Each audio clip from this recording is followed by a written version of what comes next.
Hi, everyone. I thought we'd get together and talk about Bali because it's one of our passions, and our Bali quest is coming up December 3rd to the 13th, and we really hope some of you will be able to join us there. What I did was I put together a little slideshow of the various aspects of the Bali quest, and I hope you'll enjoy seeing some of the things that we so dearly love, and that it'll be inspiring to you, and perhaps you can join us in December. Give yourself a Christmas present and come to Bali, and you can be home before Christmas because the dates are December 3rd to the 13th.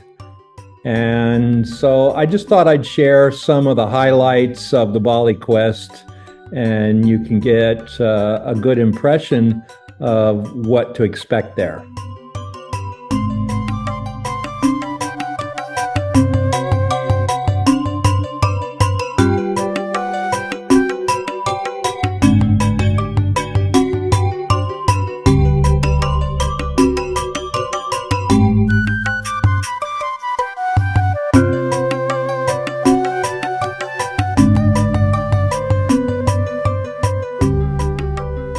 These are the villas and some of the people that we meet when we're at the villas. We've known them for years. We started going to these villas in 2010, and we know the owner very well and the people who work there.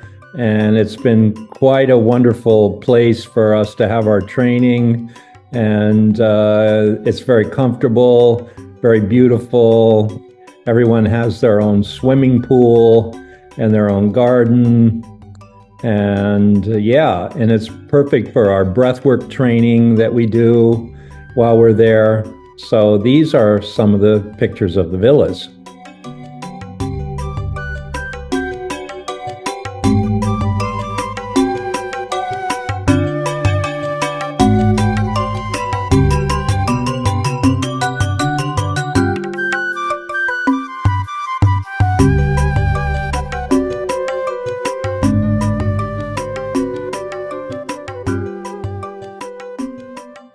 There's a 1,000-year-old cave called the Ganesha Cave.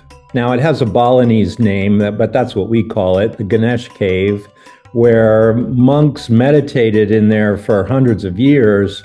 And there are little nooks and crannies in the walls where they sat. And there's also a couple of very powerful murtis of Ganesh. So you can go in this cave and make your offering and make your prayer to Ganesh to remove any obstacles, any problems you have in your life. Pray to Ganesh to remove that. And we go every year to this cave, and there's a little spring nearby with these Divine Mother statues, and you can make a prayer there. It's just a wonderful temple. We call it the Ganesha Cave, and as you can see, the entrance is very powerful.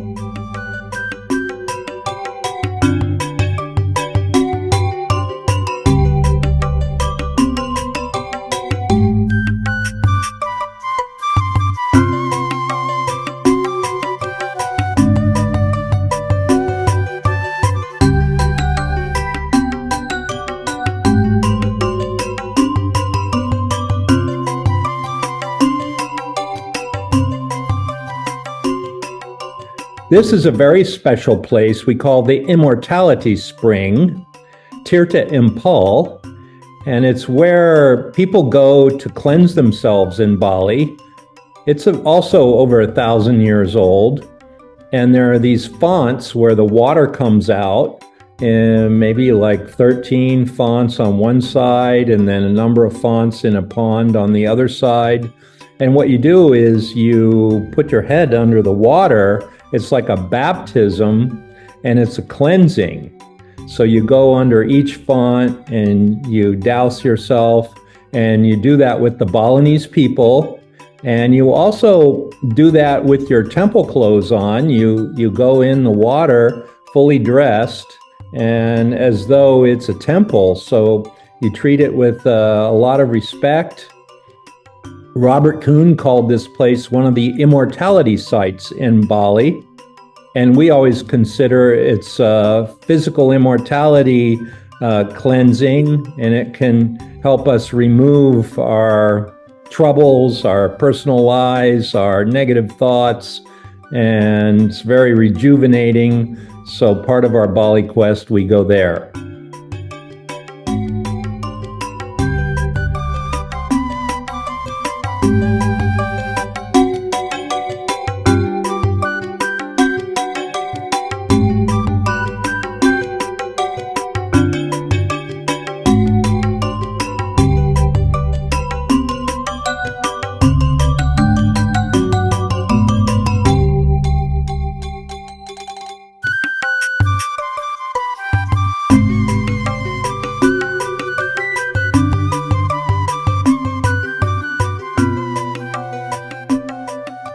This is the Balinese Dance, and what can I say about that? It's off the chart. I mean, it's so developed, and the movements are so intricate, and the beauty of the costumes is just overpowering. So we go and see this dance, and it's one of the best schools of Balinese dance in Bali, and they train dancers there from when they're 4 years old to, when they're adults, and some of the best dance comes out of this school. It's the school in Peliatan, which is very near Ubud, and we always go to a performance. I think it's on Friday night, and we take the whole group there and we dress up, and the performance is for about an hour and a little bit more. And it's also like a rebirth, because the movements of the dancers and their eye positions are so confronting, that it puts you kind of in a rebirth, and you really do process your own fears, your own guilt, your own anger, your own inner demons. It's like partly what these characters are doing in the dance is they're cleansing you of any kind of negativity, right? So it pulls that out of you. So it's a bit of a process to watch this dance, and it's one of the main attractions for our Bali quest.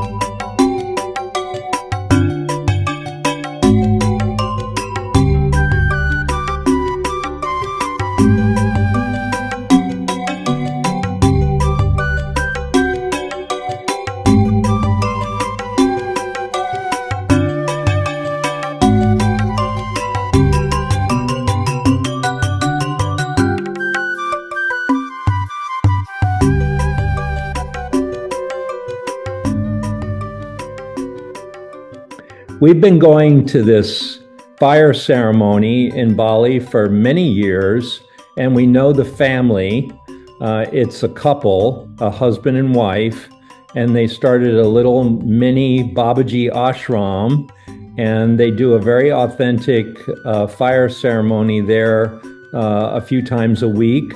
And while we're there, we always go to one of the fire ceremonies, and they perform it, and we sit around and watch the fire and offer into the fire. And it's a very good way that we can connect with the elements: earth, air, fire, water, space. So we connect with those elements on the Bali quest, not necessarily in that order, but we do go to the earth, the fire, the water. And when we go to the Divine Mother Temple on Mount Agung, it's just an incredible expansion of space. So the elements are very important, and this fire ceremony is very central to the work we do on the Bali quest.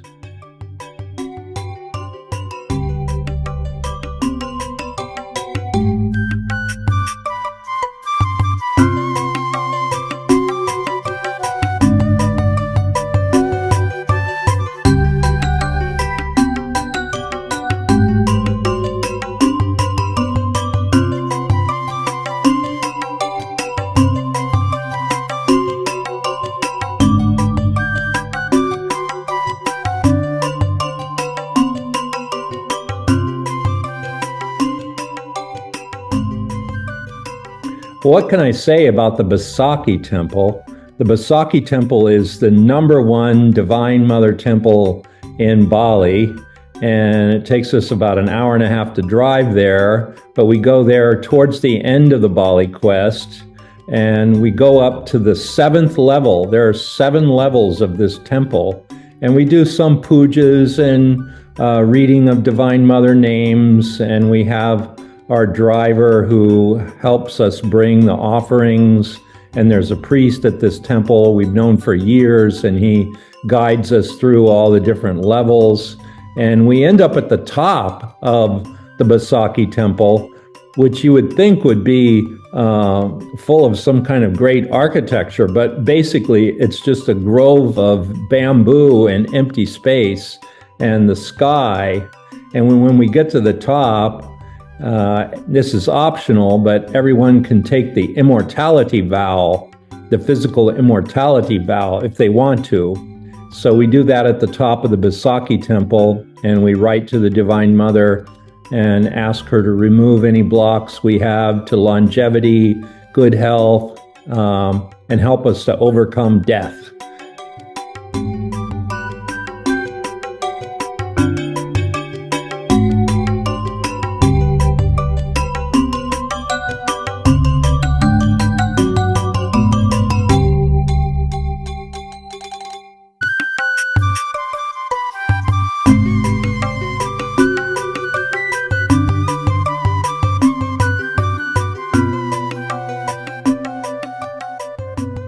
I am immortal to express love to everyone and every being. I am immortal because I know that is what we really are. So that's what we do towards the end of the Bali quest, and that kind of completes things.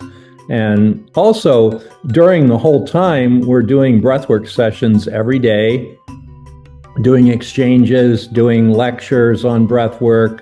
So by the time people are finished with the Bali quest, they have all the tools that they can begin to practice breath work and start practicing their techniques on friends and other people, and start, their journey into the breath work community.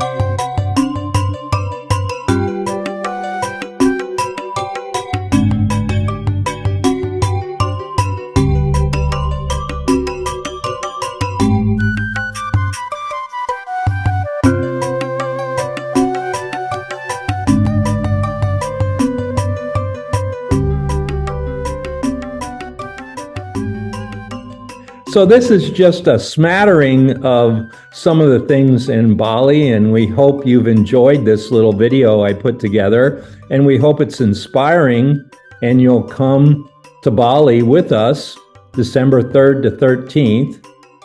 You can go on our website, and the link for that, it'll be at the end of this video, but it's bit.ly/B, Q, R, lowercase ay, BQ Ray, with capital BQR and then lowercase ay. All right, so please write to us. Let us know any questions. If you're thinking of coming and you have some concerns, write to us at Sandra@sandraray.com. Give us your phone number. We'll make a call. Best is to give us your WhatsApp number. So if you're out of the country, we can call you on WhatsApp. And we'd like to do everything we can to help you make it on the Bali Quest. Bole Baba Ki Jai.